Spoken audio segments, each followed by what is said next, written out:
7 men's stories, exciting entertainment. The terror of the seas, the legend of Blackbeard, the flickering lanterns of fear. It was a moonless night in the year 1720 when the Queen Anne's Revenge silently cut through the waters of the Caribbean. A thick fog enveloped the ship like a ghostly shroud, with the faint flicker of lanterns casting eerie shadows across the deck. Yet it was not the ship alone that spread fear. It was the man who commanded it. His eyes gleamed beneath a dense black beard, so formidable that he would sometimes set it ablaze to terrify his enemies. His name was Edward Teach, but the world knew him as Blackbeard, from seaman to pirate. Born around the year 1670 in the English port city of Bristol, Edward Teach was drawn to the sea from a young age. As a young man, he served on a privateer ship during the War of the Spanish Succession, where he learned the art of war and the harsh life at sea. But the lure of privateering soon lost its charm, and Teach decided to embrace a different life, the life of a pirate. Teach's rise through the pirate ranks was swift and ruthless. He was not only a fearless fighter, but also a master of psychological warfare.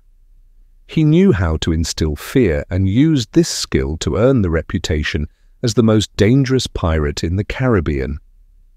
His tactics involved not just overtaking ships, but making them surrender through the sheer terror of his presence. The Queen Anne's Revenge, a floating monster. In the year 1717, Blackbeard captured a French slave ship, which he refitted and named the Queen Anne's Revenge. With 60 cannons and a crew of over 300 men, this ship became a true floating fortress. Blackbeard used it to terrorize the trade routes of the Caribbean, extorting ransoms from every town and colony that dared to challenge his might. It was said that Blackbeard possessed an aura of something beyond human, a mix of cunning, cruelty, and an insatiable thirst for power.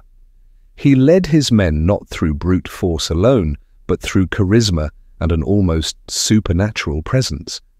His beard, the source of his infamous name, became his signature.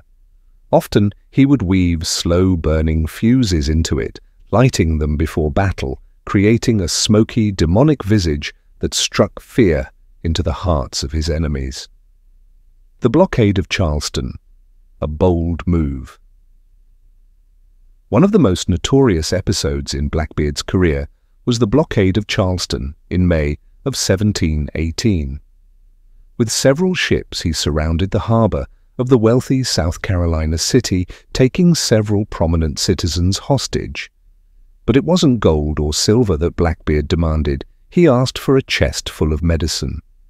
This unconventional demand baffled the townsfolk, but Blackbeard was relentless. He knew that disease was his greatest enemy on long sea voyages, and he was determined to address this vulnerability. After days of tense negotiations and growing panic in the city, Blackbeard got what he wanted and sailed away without firing a single shot. This episode demonstrated not only Blackbeard's strategic mind, but also his ability to achieve his goals through psychological terror.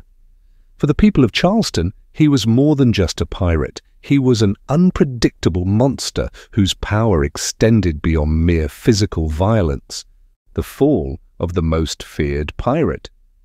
But as unstoppable as Blackbeard seemed, his end was near. Colonial authorities had grown tired of his exploits and were determined to bring him to justice. Governor Alexander Spotswood of Virginia decided that Blackbeard was a threat that could no longer be ignored. He commissioned Lieutenant Robert Maynard of the Royal Navy to hunt down and eliminate the pirate. On the 22nd of November, 1718, the final confrontation took place. Maynard trapped Blackbeard in Ocracoke Inlet off the coast of North Carolina. The Queen Anne's Revenge had run aground, and Blackbeard was cornered. A fierce battle ensued, with Blackbeard leading his men with relentless ferocity, but ultimately he was overpowered. Maynard himself engaged Blackbeard in hand-to-hand combat, and delivered the fatal blow that ended the pirate's life. As Blackbeard fell to the deck, lifeless, his body bore 25 severe wounds, including 5 gunshots. Maynard had Blackbeard's head severed from his body and nailed to the bow of his ship as a gruesome warning to other pirates. The legacy of Blackbeard. The death of Blackbeard marked the end of a bloody chapter in the pirate era of the Caribbean. Yet his legacy lived on.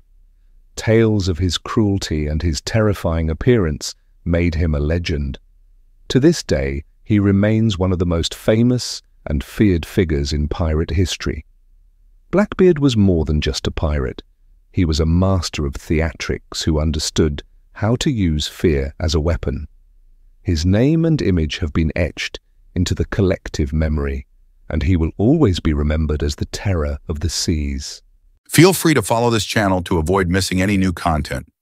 Disclaimer: the images are AI generated and are for illustration purposes. The stories on this channel are researched to the best of our knowledge.